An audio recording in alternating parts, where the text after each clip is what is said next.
ರಾಜ್ಯದಲ್ಲಿ ಮುಖ್ಯಮಂತ್ರಿ ಬದಲಾವಣೆ ಫಿಕ್ಸ್. ಸಿದ್ದರಾಮಯ್ಯ ಓಲೈಕೆಗೆ ಹೈಕಮಾಂಡ್ ಕಸರತ್ತನ್ನ ನಡೆಸ್ತಾ ಇದೆ. ಮೂರನೇ ಸುತ್ತಿನ ಮೀಟಿಂಗ್ ಕೂಡ ನಡೆಸ್ತಾ ಇರುವಂತಹ ಹೈಕಮಾಂಡ್ ಸಿದ್ದರಾಮಯ್ಯ ಜೊತೆಗೆ ಮೇಲಿಂದ ಮೇಲೆ ಸಭೆಯನ್ನು ಕೂಡ ಮಾಡ್ತಾ ಇರುವಂತದ್ದು. ಅಂದು ಕೊಟ್ಟಂತಹ ವಚನದಂತೆ ಡಿಕೆಗೆ ಸಿಎಂ ಪಟ್ಟ ಬಿಟ್ಕೊಡಿ, ಅಷ್ಟೇ ಅಲ್ಲ ಡಿಕೆಯ ಆಡಳಿತಕ್ಕೆ ಸಹಕಾರವನ್ನ ಕೊಡ್ಲೇಬೇಕು, ಹೀಗಂತ ಸಿದ್ದರಾಮಯ್ಯ ಬಳಿ ಹೇಳ್ತಾ ಇದೆಯಾ ಹೈಕಮಾಂಡ್. ಹಾಗಾದ್ರೆ ಇದಕ್ಕೆ ಮುಖ್ಯಮಂತ್ರಿ ಸಿದ್ದರಾಮಯ್ಯ ಒಪ್ತಾರಾ ಅಥವಾ ಇಲ್ವಾ? ರಾಹುಲ್ ಜಿ, ನಿಮ್ಮ ಮಾತನ್ನ ಗೌರವಿಸ್ತೇನೆ, ನಾನು ಪಟ್ಟ ಬಿಟ್ಕೊಡೋದಕ್ಕೆ ಈಗಲೇ ಸಿದ್ಧವಾಗಿದ್ದೇನೆ ಕೂಡ, ಆದ್ರೆ ಅವ್ರು ಮಾತ್ರ ಸಿಎಂ ಆಗಬಾರದು, ಹೀಗಂತ ಪಟ್ಟನ್ನು ಹಿಡಿದು ಕುಳಿತಿದ್ದಾರ ಸಿದ್ದರಾಮಯ್ಯ ಅನ್ನುವಂಥದ್ದು. ಸೊ ಸಿದ್ದರಾಮಯ್ಯ ಓಕೆ ಫೈನ್, ಪಟ್ಟವನ್ನ ಬಿಟ್ಕೊಟ್ರೂ ಕೂಡ ಇನ್ ಕೇಸ್ ಜಿ ಪರಮೇಶ್ವರ್ ಅವರ ಹೆಸರನ್ನ ಹೇಳ್ತಾ ಇದ್ದಾರೆ. ಸೊ ಬದಲಾವಣೆ ಫಿಕ್ಸ್, ಸಿಎಂ ಸಿದ್ದರಾಮಯ್ಯನವರನ್ನ ಓಲೈಸುವಂತಹ ಕೆಲಸಗಳು ಆಗ್ತಾ ಇದೆ. ರಾಜ್ಯದಲ್ಲಿ ಮುಖ್ಯಮಂತ್ರಿ ಬದಲಾವಣೆ ಆಗೋದಾದ್ರೆ ಅದು ಯಾವಾಗ ಅನ್ನುವಂತಹ ಪ್ರಶ್ನೆ ಮತ್ತೊಂದು. ತಕ್ಷಣವೇ ಅಧಿಕಾರ ಬಿಟ್ಟು ಹೋಗ್ತಾರಾ ಸಿಎಂ ಸಿದ್ದರಾಮಯ್ಯ? ಹಾಗಾದ್ರೆ ಸ್ಥಳೀಯ ಸಂಸ್ಥೆಗಳ ಚುನಾವಣೆ ಬಳಿಕ ಸಿಎಂ ಬದಲಾವಣೆನ ಮುಂದಿನ ಅಸೆಂಬ್ಲಿ ಚುನಾವಣೆವರೆಗಾದ್ರೂ ಸಿದ್ದರಾಮಯ್ಯನವರು ಇರ್ತಾರಾ? ಸಿಎಂ ಪಟ್ಟ ಸಿಗದಿದ್ರೆ ಡಿಕೆಯನ್ನ ಹೇಗೆ ಸಮಾಧಾನ ಮಾಡಬೇಕು? ಇಂದು ಸಂಜೆ ಅಥವಾ ನಾಳೆಯ ಸುದ್ದಿಗೋಷ್ಠಿಯಲ್ಲಿ ಏನೆಲ್ಲ ಹೇಳಬೇಕು? ಹೀಗೆ ನಾನಾ ಪ್ರಶ್ನೆಯನ್ನ ಮುಂದಿಟ್ಕೊಂಡು ಕುಳಿತಿರುವಂತಹ ಕಾಂಗ್ರೆಸ್ ಹೈಕಮಾಂಡ್. ರಾಜ್ಯದಲ್ಲಿ ಮುಖ್ಯಮಂತ್ರಿ ಬದಲಾವಣೆ ಆಗೋದಾದ್ರೆ ಅದು ಯಾವಾಗ ಆಗತ್ತೆ? ತಕ್ಷಣವೇ ಅಧಿಕಾರವನ್ನ ಬಿಟ್ಟು ಹೋಗ್ತಾರಾ ಸಿಎಂ ಸಿದ್ದರಾಮಯ್ಯ?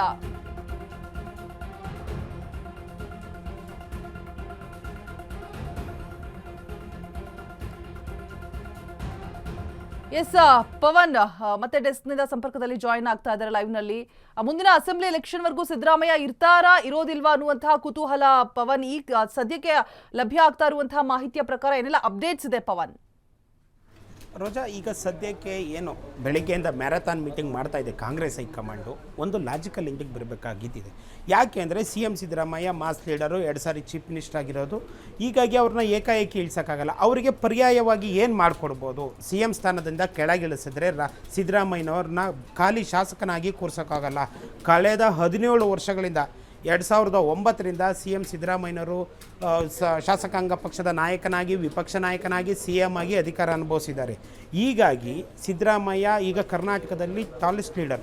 ಅವರನ್ನು ಅಷ್ಟು ದೊಡ್ಡ ಮಟ್ಟಕ್ಕೆ ಬೆಳೆದಿರೋಂಥ ಸಿದ್ದರಾಮಯ್ಯನವ್ರನ್ನ ಮುಂದೆ ಸಿ ಎಂ ಸ್ಥಾನಕ್ಕೆ ರಾಜೀನಾಮೆ ಪಡೆದಿದ್ದೇ ಆದಲ್ಲಿ ಅವರಿಗೆ ಯಾವುದೇ ಪರ್ಯಾಯ ವ್ಯವಸ್ಥೆ ಮಾಡಿಕೊಡ್ಬೇಕು ಅಂದರೆ ರಾಷ್ಟ್ರ ರಾಜಕಾರಣಕ್ಕೆ ತರಬೇಕಾ ಅಥವಾ ರಾಜ್ಯದಲ್ಲೇ ಏನಾದರೂ ಒಂದು ಸೃಷ್ಟಿ ಮಾಡಿಕೊಡ್ಬೇಕಾ ಅನ್ನೋದು ಚರ್ಚೆ ಆಗ್ತಾಯಿದೆ. ಯಾಕೆಂದರೆ ಸಿ ಎಂ ಸಿದ್ದರಾಮಯ್ಯ ಕ್ಯಾಬಿನೆಟ್ನಲ್ಲಿ D K Shivakumar D C M ಆಗಿದ್ದಾರೆ. ಆದರೆ D K Shivakumar C M ಆದರೆ ಸಿ ಎಂ ಸಿದ್ದರಾಮಯ್ಯನವರು ಡಿ ಸಿ ಎಂ ಆಗಿರಲ್ಲ.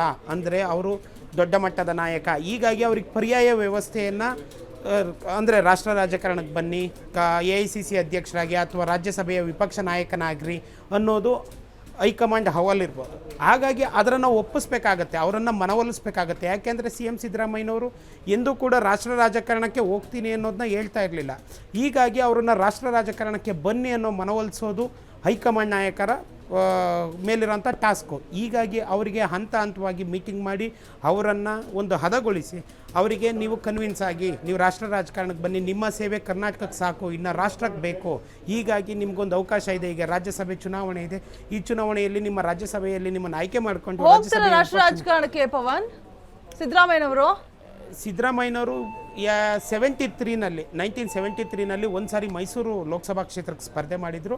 ಅದಾದ ನಂತರ 94ರಲ್ಲಿ ಕೊಪ್ಪಳ MP ಪಾರ್ಲಿಮೆಂಟ್ ಕಾನ್ಸ್ಟಿಟ್ಯೂನ್ಸಿಲಿ ಒಂದು ಸಾರಿ ಟ್ರೈ ಮಾಡಿದರು. ಅಂದರೆ ಆಗ ಮನಸ್ಥಿತಿ ಇತ್ತು, ಆಗಿನ ವಯಸ್ಸಿತ್ತು. ಹಾಗಾಗಿ ನಾನು ರಾಷ್ಟ್ರ ರಾಜಕಾರಣಕ್ಕೆ ಹೋಗಬೇಕು ಅಂತ. ಆಗ ಅಸೆಂಬ್ಲಿ ಎಲೆಕ್ಷನ್ ಸಹ ಸೋತಿದ್ರು. ಹಾಗಾಗಿ ರಾಷ್ಟ್ರ ರಾಜಕಾರಣಕ್ಕೆ ಹೋಗಬೇಕು ಅನ್ನೋ ಮನಸ್ಥಿತಿ ಸಿದ್ದರಾಮಯ್ಯನವ್ರಿಗಿತ್ತು. ಆದರೆ ಈಗ ಆಸೆ ಇಲ್ಲ, ವಯಸ್ಸು ಕಮ್ಮಿ, ವಯಸ್ಸಾಗಿದೆ, 77 ವರ್ಷ ಆಗಿದೆ. ಹೀಗಾಗಿ ಅವರು ರಾಷ್ಟ್ರ ರಾಜಕಾರಣಕ್ಕೆ ಹೋಗಿ ಪಡ್ಕೊಳ್ಳೋ ಅಂಥದ್ದೇನಿಲ್ಲ. ಮತ್ತು ಪಕ್ಷ ಯಾವುದೇ ಅಧಿಕಾರದಲ್ಲಿಲ್ಲ, ಸದ್ಯಕ್ಕೆ ಕೇಂದ್ರದಲ್ಲಿ ಅಧಿಕಾರದಲ್ಲಿಲ್ಲ. ಹೀಗಾಗಿ ಅವರು ರಾಷ್ಟ್ರ ರಾಜಕಾರಣಕ್ಕೆ ಹೋಗ್ತಾರೆ ಅನ್ನೋದು ಸದ್ಯದ ಮಟ್ಟಿಗೆ ಅನುಮಾನ.